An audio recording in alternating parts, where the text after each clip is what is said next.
Welcome back, word nerds. Mike here with the social life of language, making complex theory simple but never simplified. If you think that sounds cool, hit that subscribe button now. And today we got a two-part video series on J.L. Austin's book, How to Do Things with Words.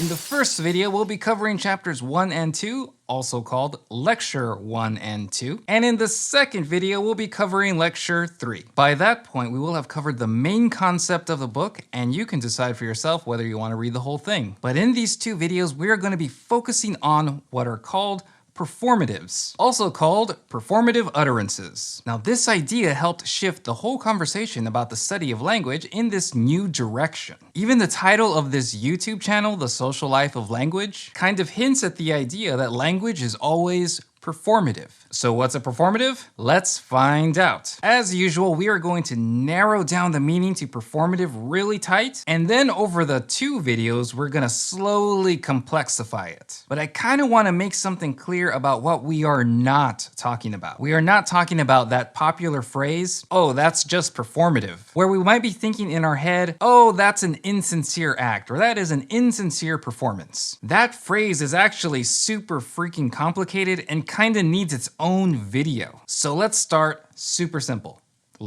Simpler. Let's start simple. In the phrase performative utterance, that word utterance, we can think of that as any piece of language in use. Because technically we speak in utterances, we text in utterances, we tweet in utterances. So attempting to define what an utterance is will kind of take us in circles. So because of that, let's just think of the utterance as a piece of language in use. With that said, I'm gonna try to not use the phrase performative utterances and just say the word performatives. Because oh boy, there's a lot of big words in here. Okay, so in lecture 1, Austin wants to focus on language as both performance and as performing action at the same time, as in acting upon the context or having an effect on the context. Now keep in mind, this book was published in 1964 based on a bunch of lectures that were given at Harvard in the 1950s. And one of the main purposes of lecture 1 is to kind of tell us the backstory of what is happening at the time. And that in turn kind of sets up the whole book. So I'm gonna retell that story now, but I'm gonna make it way less boring. What? Don't say that? Shouldn't, not professional, okay. In this era of scholarship, particularly in white language scholarship and white philosophy, language was imagined as mainly used for representing things with words. That was the general conversation, representing things with words. For example, the concept tree could be represented with the word tree. The letters T-R-E-E represent sounds in the world. So we might say that we were hyper-focused on having two kinds of conversations: how to represent things with words, or how to define things with words. Now here's the thing, when you narrow the conversation to language being primarily about representing and defining things with words, this led language scholars to become fixated on whether particular statements were either true or false. For example, I could say, trees are green. I'm defining trees as green, which is true. Sometimes. At this point, we might spin off into this whole philosophical conversation, going in circles, talking about when my statement about trees being green is true and when it might be false. And then we'd be able to list all of these exceptions to the rule. But what's important to remember here is that underneath this conversation was that hyper-focus on the idea that the main reason language exists is to accurately define and represent things in the world. Plus, also part of this conversation was defining what language was with words. As in, we used a whole bunch of words to define this thing we call language, as in grammar and grammar books, which of course defined and classified all the different parts of language. So that is the general backstory of lecture 1, the general background conversation. So also in lecture 1, Austin introduces his main idea of the book. He says, you know,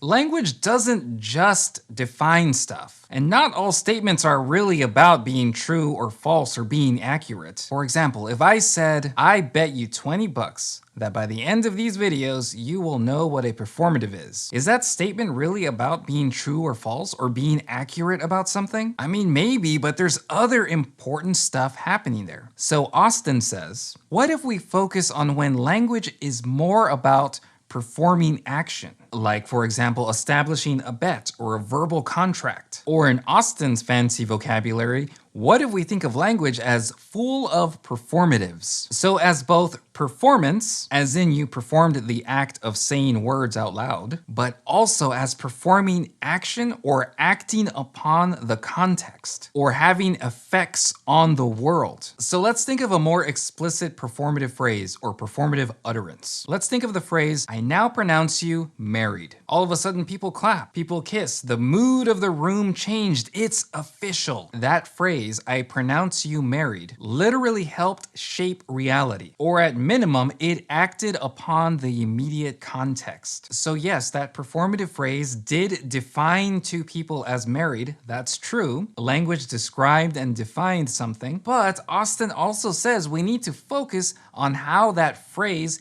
acted upon the context to make it true, because not everyone can just go around marrying people. So Austin would call that phrase an explicit performative utterance, or let's just say an explicit performative, because it acted upon the context in the way that it says it's going to act upon the context. So Austin is directing our attention to stuff like, why did everyone start smiling? Why did people clap? Who gets to marry people? Why is the marriage official now? But then he also starts wondering about, when might a marriage pronouncement fail? When might it not work? So Austin is kind of saying, instead of focusing primarily on how to define things with words or how to represent things with words, Austin's like, why don't we focus on how to do things with words? See what I did there? I made that connection to the title.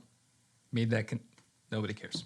So moving on to lecture 2, Austin makes an important distinction here. He claims there are happy performatives and there are unhappy performatives. Or in the big fancy words, he says there are infelicitous performatives that don't really count as performatives, according to Austin. So felicitous is happy and infelicitous is unhappy. Oh boy. Okay, we are just going to use the phrase happy performatives or unhappy performatives because nobody cares about those big words. What? Don't say that? Don't say that either. Oh. Okay. At this point, Austin begins writing out a list of rules and says if these conditions are not met, the performative is not happy or is unhappy. So let's clarify the difference between happy and unhappy. A happy performative performs the action it was meant to perform. It does what it was supposed to do. For example, in that highly conventional situation, a minister says, I pronounce you married. Yay, kiss, clap, people married, happy story forever, okay, bye. But what would happen if I were to just walk up to a bunch of strangers on the sidewalk here in New York City and was like, I pronounce you all married. You 5 people right there, you're all married to each other. You're married. Don't look at me like that, you're married. According to Austin's rules, that is an unhappy performative because the act of marriage did not actually happen. So basically, lecture 2 is Austin trying to establish this really long list of rules and really long list of classifications that describe specific unhappy performatives. He calls certain examples misinvocations or misfires or misunderstandings or misapplications or misexecutions or just simply abuses of language. And this is where we kind of get into trouble with trying to define a performative as either happy or unhappy. You basically have to imagine this perfect scenario with a perfect performative utterance, or what Austin variously calls ordinary circumstances, or a conventional procedure, or a ceremonial act. These are all moments that he sees as highly conventional. And then he says we should probably exclude all of these other very specific scenarios. For example, he says that when the phrase I pronounce you married happens in, let's say, a play, or today like in a movie or something, no one really got married there, and that wasn't the intention, so those don't really count. Or if I yell it in the street, no one really got married there either. But does that mean that my language didn't change what was going on? That my language in use didn't directly affect the context? Because if I yelled a marriage pronouncement to a random group of people on the streets of New York, I'm pretty sure people would start walking away really fast from me, or maybe they'd laugh, or maybe they'd call the cops. The point is, my marriage pronouncement, whether it got people married or not, did act upon the context. It changed stuff. But he says that's not really a happy performative. But wait, didn't we just say that my language acted upon the context, right? Yes? No? Maybe? So this is where it starts getting really interesting. And here Austin introduces a new distinction. He says there are explicit performatives and there are implicit performatives. But it looks like we need another video to go a little deeper into what a performative is. So I'll see you all back for part 2 of the video series on how to do things with words. I'm Mike with the Social Life of Language. Don't forget to look me up on academia.edu, and you can also support this channel on Patreon. I'll see you guys very soon in part 2. Bye.